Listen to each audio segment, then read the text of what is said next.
கடந்த வாரம் நம்ம பங்குச்சந்தை வர்த்தகம் முடிஞ்ச பிறகு ஃப்ரைடே யூஎஸ் மார்க்கெட்டில் ஒரு பயங்கரமான செல்லிங் வந்துச்சு. டவ் ஜோன்ஸ் 1.5%, S&P 500 2%, நாஸ்டாக் 4% வீழ்ச்சி இருந்தது. அதுவே கிஃப்ட் நிஃப்டியில் 300 புள்ளிகள் சரிவடைஞ்சிருக்கு. 1.5% வரைக்கும் வீழ்ச்சியில் அன்னைக்கு நைட்டு முடிவடைஞ்சிருக்கு. இது மண்டே நம்மளோட மார்க்கெட்டில் பயங்கரமாக ரிஃப்ளெக்ட் ஆகணும். நம்மளோட இன்வெஸ்டர் பேனிக்கில் இருக்காங்க. இதை தாண்டி கோல்டு பார்த்தீங்கன்னா 3% வரைக்கும் ஒரு கடுமையான வீழ்ச்சி செஞ்சிருக்கு. அதே சமயத்தில் சில்வரும் பார்த்தீங்கன்னா 8% வீழ்ச்சி செஞ்சிருக்கு. இது தொடர்ந்து இன்னும் 20% வீழ்ச்சி பார்க்கறதுக்கு அதிகமான வாய்ப்பு இருக்குது. அதையும் தொடர்ந்து இந்த வீடியோவில் பார்க்கலாம். இதை தாண்டி மார்ச் மாதத்துலேருந்து FIA அவங்களோட செல்லிங் பவரை குறைச்சிக்கிட்டு இருக்காங்க. இது நம்ம இந்திய பங்குச்சந்தைக்கு ஒரு பாசிட்டிவ் தருது. அதே சமயத்தில் ஆஃபி டேட்டா என்ன சொல்லுதுன்னா, மியூச்சுவல் ஃபண்டில் இன்வெஸ்ட் பண்ணக்கூடிய இன்வெஸ்ட்மெண்ட்லாம் ஒவ்வொரு வருடமும் ஹிஸ்டாரிக்கலாக இன்க்ரீஸ் ஆகிட்டு இருக்கிறத இங்கே குடிச்சிட்டு இருக்கு. இது இந்திய பங்குச்சந்தைக்கு தொடர்ந்து ஒரு பாசிட்டிவான விஷயமா நான் பார்க்குறேன். மீண்டும் நிஃப்டியோட பிரைஸ் ஏர்னிங்ஸ் 19 to 20 பக்கத்தில் வருது. இங்கே வந்தாலே நம்ம பங்குச்சந்தை இங்கேருந்து ஒரு பவுன்ஸ் ஆகிட்டு ஆல் டைம் ஹை நோக்கி போயிட்டு இருக்கு அப்படிங்கிறத நம்ம பலமுறை பார்த்துருக்கோம். இது எல்லாமே இந்த வீடியோவில் பார்க்கலாம், மிஸ் பண்ணாமல் பாருங்கள். எல்லோருக்கும் வணக்கம். நான் உங்கள் கோவிந்த். நான் AMFI register mutual fund distributor and IRDAயோட சர்டிஃபைட் இன்சூரன்ஸ் அட்வைசர். கடந்த வாரம் அமெரிக்க பங்குச்சந்தை இந்த அளவுக்கு விழுறதுக்கு முக்கியமான நியூஸ் என்னன்னு பார்த்துடலாம்.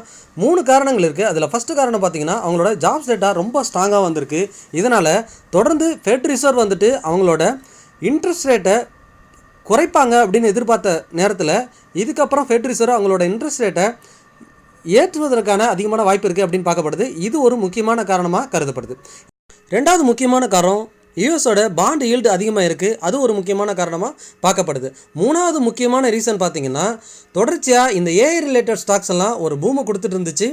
அந்த ஸ்டாக்ஸ் எல்லாம் அதனோட ரேலியை முடிச்சுட்டு அகைன் இப்போ ஒரு செல் ஆஃபுக்கு ரெடியாக இருக்குது. அதுவும் பர்டிகுலராக இந்த செமிகண்டக்டர் ரிலேட்டட் ஸ்டாக்ஸ் எல்லாம் பயங்கரமான ரிட்டர்ன்ஸை லாஸ்ட் இயர் கொடுத்துருந்தாங்க.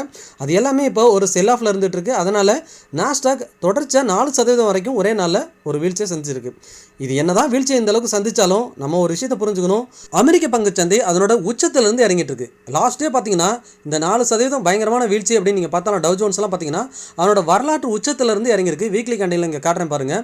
ஸோ இதுக்கு முன்னாடி S&P 500 டவ் ஜோன்ஸ் இது எல்லாமே பார்த்தீங்கன்னா கடந்த 4 மாதங்கன்னா நல்ல ரேலிக்கு அப்புறம் அதனோட உச்சத்திலிருந்து தான் இந்த இறக்கத்தை சந்திச்சுக்கிட்டு இருக்கு. ஸோ அதனால் இங்கே அமெரிக்க பங்குச்சந்தையிலேருந்து இப்போ இந்தியாவை நோக்கி அந்த பணம் வருமா அப்படிங்கிற ஒரு சுச்சுவேஷன் எழுந்திருக்கு. அதுக்கு ஒரு பாசிட்டிவ் நியூஸ் இந்தியாவில் வந்திருக்கு. நம்ம கவர்மெண்ட் பார்த்தீங்கன்னா FIA இன்வெஸ்ட் பண்ணக்கூடிய பாண்ட்லேருந்து வர ரிட்டர்ன்ஸுக்கு ஃபுல்லி ஃப்ரீ டேக்ஸ் ஃப்ரீயாக கொடுத்துருக்காங்க. ஸோ இந்த நியூஸ் ஒரு பாசிட்டிவாக இருக்கும் நம்பப்படுது. தொடர்ந்து long time and short time capital gain tax எல்லாம் ரிமூவ் பண்ணுவாங்க அப்படிங்கிற ஒரு நியூஸஸும் வந்துட்டுருக்கு.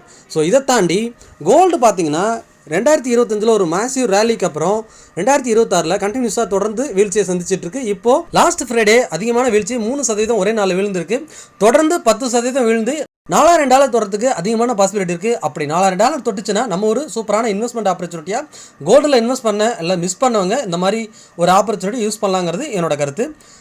அடுத்தது சில்வர் பார்த்தீங்கன்னா ஒரே நாளில் 8% வீழ்ச்சி $67 வந்திருக்கு. ஏறக்குறைய நம்ம $50 கிராஸ் பண்ணும்போது பேசியிருந்தோம். அங்கேருந்து $120 ஒரு மேசிவ் ரிட்டர்ன் கொடுத்துச்சு. அங்கேருந்து திரும்ப அகைன் எங்கே ஆரம்பித்ததோ அங்கேயே பக்கத்தில் வந்துட்டுருக்கு. அகைன் இந்த $67 பிரேக் பண்ணிடுச்சுன்னா கட்டாயமாக $50 வந்துடும். அந்த இடத்துல மிஸ் பண்ணவங்க சில்வரில் முதலீடு பண்ணலாம். அதுக்கப்புறம் மார்ச் மாதம் FIA 1,22,000 கோடிக்கு செல் பண்ணாங்க. அதுவே ஏப்ரல் மாதத்தில் 70,000 கோடிக்கு செல் பண்ணாங்க. இப்போ மே மந்தில் 55,000 கோடிக்கு செல் பண்ணியிருக்காங்க. ஆனால் ஜூன் மாதம் 1 வீக்கில் 31,000 கோடிக்கு செல் பண்ணியிருக்காங்க. இன்னும் 3 வாரங்கள் இருக்குது. இந்த 3 வாரத்தில் மே மாதத்தை விட குறைவாக செல் பண்ணுறாங்களா இல்லை அதிகமாக செல் பண்ணுறாங்களா அப்படிங்கிறதான் கொஸ்டின். இங்கே பார்த்தீங்கன்னா கண்டினியூஸாக ஒரு 4 மாதங்கள் கண்டினியூஸாக செல் பண்ணாங்கன்னா அடுத்த 2-3 மாதங்கள் பை பண்ணுறாங்க. மார்க்கெட் அப் ஆகுது. இதுதான் தொடர்ச்சியாக 2024 நடந்துட்டுருக்கு. ஸோ 2024 செகண்ட் ஹாஃபில் இறங்குச்சு, 2025 ஃபஸ்ட் ஹாஃப் அப் ஆனிச்சு, திரும்ப 2026 இப்போ ஃபஸ்ட் ஹாஃபில் டவுன் ஆகிட்டு இருக்கு. இப்போ 2026 செகண்ட் ஹாஃபில் FIA கண்டினியூஸாக வாங்க ஆரம்பித்தாங்கன்னா மார்க்கெட் எழ ஆரம்பிக்கும் அப்படிங்கிறதா என்னோட வியூ. அதுக்கான சிம்டம்ஸும் இங்கே தெரியுது. மார்ச்லேருந்து கண்டினியூஸாக இங்கே பார்த்தீங்கன்னாவே தெரியும் அப்படியே அவங்களோட செல்லிங் பவர் குறைஞ்சிக்கிட்டே வருது.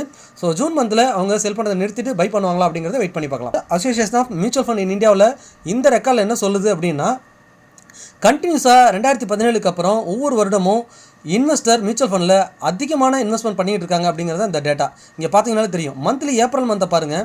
கண்டினியூஸாக இந்த ஸ்டார்டிங்லேருந்து ஏப்ரல் மந்த் பார்க்கலாம். ஃபஸ்ட்டு பார்த்தீங்கன்னா ஒரு மந்த்துக்கு 3000 கோடிங்கிறது 4000 கோடி, 6000, 8000, 11000, 13000, 20000, 26000 கண்டினியூஸாக 31000 ஒரே மந்தில் இன்வெஸ்ட் பண்ணுற அளவுக்கு நம்மளோட இன்வெஸ்டர் பையிங் பவர் அதிகமாக இருக்குது அப்படிங்கிறத இங்கே நம்மளால் பார்க்க முடியுது. அதே மாதிரி ஈரானியரும் பார்த்தீங்கன்னா ஸ்டார்டிங்கில் 1,00,000 கோடியில் இருந்தவங்க இன்றைக்கி 3,50,000 கோடி அப்படிங்கிற அளவுக்கு உயர்ந்திருக்குது. இது கண்டினியூஸாக நம்ம இந்திய பங்குச்சந்தைக்கு ஒரு பாசிட்டிவ் நியூஸாக பார்க்கலாம். அடுத்து நம்ம நிஃப்டியோட ப்ரைஸ் டு earnings 19 to 20 அந்த ரேஞ்சுக்கு அகைன் வந்திருக்கு. நம்ம 2022 கண்டினியூஸாக வாட்ச் பண்ணுறோம். 19 to 20 இந்த ரேஞ்சுக்கு வரப்போ நிஃப்டி அங்கேருந்து பவுன்ஸ் ஆகுது. அதனோட ப்ரைஸ் டு earnings 24 வரைக்கும் போகுது. அகைன் திரும்ப அங்கேருந்து ஃபால் ஆகுது. ஸோ அப்போது மார்க்கெட் 22,000 26,000 இந்த ஒரு சைட்வேஸ் மார்க்கெட் தான் இந்திய பங்குச்சந்தையில் போயிட்டுங்கிறத நம்ம பலமுறை பேசிட்டோம். அதில் எந்த மாற்று கருத்தும் கிடையாது. இங்கே பார்த்தாலே உங்களுக்கு புரிஞ்சிடும். Price to earnings 19.6 22,000 market reach ஆச்சுன்னா வருது. 2022 பார்த்தீங்கன்னா இந்த இடத்துல மார்க்கெட் இருக்கும்போது ப்ரைஸ் டு earnings 20 அங்கேருந்து ஒரு ரேலி அகைன் 19.6 வருது. அங்கேருந்து ரேலி ஆகுது. ஆல் டைம் ஹை போகுது. திரும்பவும் லோ வருது. ஸோ இதே தான் கண்டினியூஸாக ரிப்பீட்டடாக நடக்குது. அப்போது இந்த 19.6 ஒன்ஸ் பிரேக் பண்ணணும் அல்லது மேலே ஆல் டைம் ஹையை பிரேக் பண்ணணும். ரெண்டில் ஏதாவது ஒரு விஷயம் நடந்தால் தான் அடுத்த ஒரு ட்ரெண்டிங் மார்க்கெட்டாக இந்திய பங்குச்சந்தை இருக்க போகுது. எஃப்ஐ உள்ள அதிகமாக இன்வெஸ்ட்மெண்ட்டுக்கு வந்தால் மட்டும்தான் இந்த 26,300 இந்திய பங்குச்சந்தை பிரேக் பண்ணும், ஒரு புல்ரனுக்கு மாறும் அப்படிங்கிறது என்னோட கருத்து. இப்போ மார்க்கெட் 22,000 பக்கத்தில் இருக்குது. இப்போ மண்டே ஒரு கேப் டவுன் நடக்குது அப்படின்னா 23,000 பிரேக் பண்ணால் அடுத்து 22,000 அகைன் திரும்ப வரதுக்கான வாய்ப்பு இருக்குது. அந்த இடத்த ஒரு இன்வெஸ்ட்மெண்ட் ஆப்பர்ச்சுனிட்டியாக பார்க்கலாம். ஒருவேளை 22,000 பிரேக் பண்ணால் கட்டாயமாக மார்க்கெட் அங்கேருந்து செல் ஆகும். நம்ம எஃப்ஐ எப்போ உள்ளே வருவாங்க அப்படிங்கிறதையும் பலமுறை பார்த்துட்டோம். இருந்தாலும் நம்ம வீடியோவை புதுசாக பார்க்குறவங்களுக்காக 2008 11 ப்ரைஸ் டு earnings, 2013 15, 2019 கோவிடில் ப்ரைஸ் டு earnings 17. ஸோ அப்போல்லாம் எஃப்ஐ பையராக மாறுறாங்க. அப்போ இப்போ ப்ரைஸ் டு earnings 19 தான் இருக்குது. அதுக்கு கீழே பிரேக் ஆனால் மட்டும்தான் எஃப்ஐ பையராக மாற போகிறாங்க. அப்போ நமக்கு இன்னும் ஒரு ஆப்பர்ச்சுனிட்டி கிடைக்கும் அப்படிங்கிறது என்னோட வியூ. நிஃப்டியோட ப்ரைஸ் டு earnings வச்சு அது எப்படிலாம் மூவ் ஆயிருக்கு அப்படிங்கிறத நம்ம புதுசாக பார்க்குறவங்களுக்காக இன்னொருக்கா பார்த்துடலாம். 2008 இங்கே ஒரு கிராஷ் வந்துச்சு. அந்த கிராஷில் ப்ரைஸ் டு earnings 11, அதுக்கப்புறம் ஒரு ரேலி நடக்குது. திரும்பவும் ப்ரைஸ் டு earnings பார்த்தீங்கன்னா திரும்ப எப்போ குறையுதோ 15, 19 அந்த ரேஞ்ச் 2013 வரப்போ அகைன் அங்கேருந்து ஒரு ரேலி நடக்குது. இங்கே பார்த்தீங்கன்னா தெரியும் 19, 15 இந்த ரேஞ்சுக்கெலாம் எப்போ நிஃப்டி வருதோ அங்கேருந்து திரும்ப புல் ரன் ஆரம்பிக்குது. கோவிடில் ப்ரைஸ் டு earnings 17 அங்கேருந்து ஒரு ரேலி ஆரம்பிக்குது. திரும்ப 2022 ப்ரைஸ் டு earnings 20 அங்கேருந்து ரேலி ஆரம்பிக்குது. இங்கே ஒரு விஷயத்தை நான் காட்டுறேன். மார்க்கெட் இந்த மாதிரி ஒரு ஃபால் வந்தால் மட்டும்தான் ப்ரைஸ் டு earnings குறையுமா அப்படின்னா இல்லை. அதுக்கு ஒரு எக்ஸாம்பிள் இங்கே பார்க்கலாம். இங்கே பார்த்தீங்கன்னா 2010 மார்க்கெட் 6,200 அந்த ரேஞ்சில் இருந்திருக்கு. அப்போ அதனோட ப்ரைஸ் டு earnings 25. நீங்கள் இந்த ப்ரைஸ் டு earningsும் இங்கே செக் பண்ணிக்கலாம். இங்கே பார்த்தீங்கன்னா 25 ப்ரைஸ் டு earnings, நிஃப்டியோட ப்ரைஸ் டு earnings 25 இருக்குது. அதுவே 2013 அதே 6,200 தான் நிஃப்டி இருக்குது. ஆனால் அதனோட ப்ரைஸ் டு earnings பார்த்தீங்கன்னா 15.6 ஏறக்குறைய 10 பாயிண்ட் இறங்கியிருக்கு. ஆனால் நிஃப்டியோட ரேஞ்ச் பார்த்தீங்கன்னா 6,200ங்கிறது அதே இடத்துல தான் இருக்குது. இங்கே பார்த்தீங்கன்னா தெரியும். ஸோ இது ஒரு சைட்வேஸ் மார்க்கெட்டு. இதை நான் ட்ரா பண்ணி காட்டுறேன் உங்களுக்கு. இங்கே பார்த்தீங்கன்னா 6,200 மார்க்கெட் அகைன் 4,000 சம்திங் அகைன் திரும்பவும் 6,200 வந்திருக்கு. நிஃப்டி எங்கே ஆரம்பிச்சதோ அதே இடத்துல தான் முடிச்சிருக்கிறாங்க. ஆனால் ப்ரைஸ் டு earnings பார்த்தீங்கன்னா 25 15க்கு குறைஞ்சிருக்கு. அப்போ என்ன நடந்திருக்குன்னா நிஃப்டி 50 இருக்கக்கூடிய பங்குகள் அங்கே அதனோட earnings அதிகமாக இருக்கும். அதனோட ப்ரைஸ் டு earnings குறைய ஆரம்பிச்சிருச்சு. இங்கே பார்த்தீங்கன்னா தெரியும் 25 ப்ரைஸ் டு earnings கடந்த அந்த 3 வருஷம் 2010 13 வரைக்கும் கண்டினியூஸாக குறையுது. ஆனால் நிஃப்டியோட ட்ரெண்ட் பார்த்தீங்கன்னா சைட்வேஸ்லேயே இருக்குது. இங்கே பார்த்தீங்கன்னா தெரியும் ஒரே இடத்துல தான் இருக்குது, 6,200 இருக்குது. ஆனால் ப்ரைஸ் டு earnings மட்டும் குறைஞ்சிருக்கு.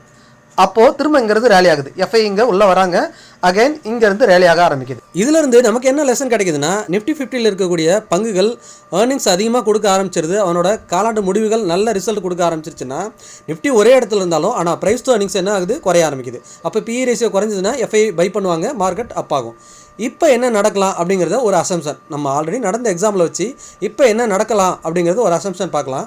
இப்போ நம்மளோட பங்குச்சந்தை 22,000க்கும் 26,000க்கும் இடையில வர்த்தகம் நடந்துட்டுருக்கு. ஆனால் ப்ரைஸ் டு earnings 22,000 வரப்பெல்லாம் 19.6 தான் வருது. ஆனால் அதுக்கு கீழே 15, 17 அந்த ரேஞ்சுக்கு போகலை. ஸோ அப்போ என்ன நடக்கலாம், நிஃப்டி 50 இருக்கக்கூடிய பங்குகள் காலாண்டு முடிவுகள் கடந்த 2 வருஷமாக பார்த்தீங்கன்னா சரியாக இல்லை, பேட் ரிசல்ட்டாக வந்துட்டுருக்கு. அதனோட பங்குச்சந்தை ப்ரைஸ் டு earnings அதிகமாகவே இருந்துகிட்ருக்கு. இது 2 வழியில் ப்ரைஸ் டு earnings குறையலாம். ஒன்று, நம்ம பங்குச்சந்தை இந்த இடத்த பிரேக் பண்ணிவிட்டு அகைன் கீழே போகலாம், அல்லது திரும்பவும் இதே சைட்வேஸ் ரேஞ்சிலே இருக்கலாம். இதே சைட்வேஸ் ரேஞ்சில் இருந்தால் அடுத்த வருடமும் பங்குச்சந்தை 26,000 போயிட்டு அகைன் 2027 திரும்ப 22,000 வருதுன்னு வச்சுப்போமே. அப்போ நிஃப்டியோட ப்ரைஸ் டு earnings 15 வரதுக்கு வாய்ப்பு இருக்குது. ஏன்னா நிஃப்டி 50 இருக்க துறை பங்குகள்லாம் பெட்டராக காலாண்டு முடிவுகள் வந்துச்சுன்னா ப்ரைஸ் டு earnings 15 வந்துடும். ஒருவேளை இப்போவே மார்க்கெட் 22,000 பிரேக் பண்ணிட்டு 18,000 20,000 போகுதுன்னு வச்சுப்போம்.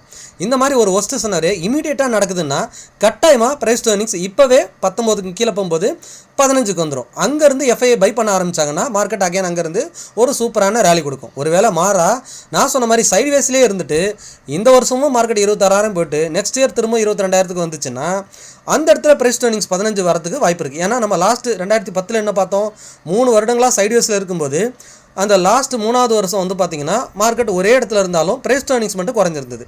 ஸோ அதே செனாரியோ இங்கே நடக்கிறதுக்கு வாய்ப்பு இருக்குது.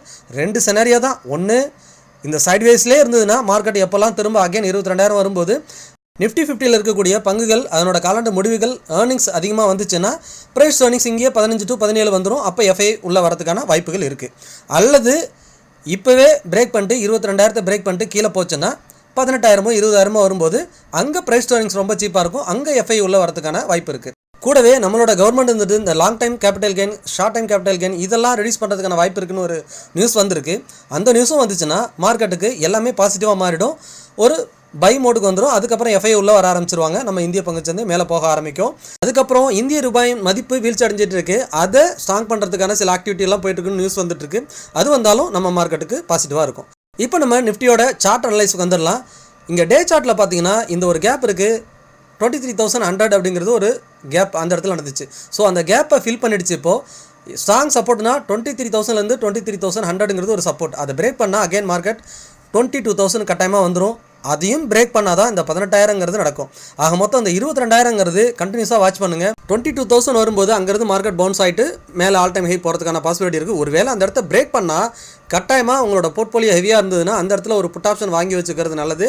ஏன்னா இது வந்து லாங் டைம் சப்போர்ட்டில் இருக்குது. இந்த 22,000ங்கிறது மல்டி டைம் சப்போர்ட் எடுத்துருச்சு. இதை பிரேக் பண்ணால் ஒரு செல்லிங் ப்ரெஷர் வரதுக்கான வாய்ப்பு இருக்குது. உங்களோட போர்ட்ஃபோலியோ ஹெவியாக இருக்குதுன்னா கட்டாயமாக இந்த இடத்துல ஹெட்ஜ் பண்ணுறதுக்கு ட்ரை பண்ணுங்கள். அதுக்கு உங்களோட ஃபினான்ஷியல் அட்வைசரை கட்டாயமாக டிஸ்கஸ் பண்ணுங்கள். மை வியூ 22,000க்கு மார்க்கெட் வருதுன்னா கட்டாயமாக அதை இன்னொரு இன்வெஸ்ட்மெண்ட் ஆப்பர்ச்சுனிட்டியாக பார்ப்பேன். நீங்களும் உங்களோட முதலீடுகளை அந்த இடத்துல அதிகப்படுத்த முயற்சி பண்ணுங்க. இந்த வீடியோ கட்டாயமாக உங்களுக்கு மிகவும் பயனுள்ளதாக இருக்கும் நம்புறேன். நான் AMFI register mutual fund distributor and IRDA certified insurance advisor. நீங்கள் என் மூலியமா மியூச்சுவல் ஃபண்டில் முதலீடு பண்ணுறதுக்கு ஆலோசனை எடுத்துக்கலாம். அது மட்டும் இல்லாமல் உங்கள் ஃபேமிலிக்கான ஒரு சரியான டேர்ம் அண்ட் ஹெல்த் இன்சூரன்ஸ் எடுக்கணும்னு நினைக்கிறீங்கன்னா அதுக்கான எல்லா ஆலோசனையும் ஃப்ரீயாகவே என்கிட்ட எடுத்துக்கலாம். அதுக்கு டிஸ்பிளேல தெரியுற வாட்ஸ்அப் நம்பருக்கோ அல்லது மெயில் ஐடிக்கோ தொடர்பு கொள்ளுங்க. நீங்கள் மட்டும் இல்லாமல் உங்களோட ஃப்ரெண்ட்ஸ் அண்ட் ஃபேமிலிக்கு மறக்காமல் ஷேர் பண்ணிடுங்க.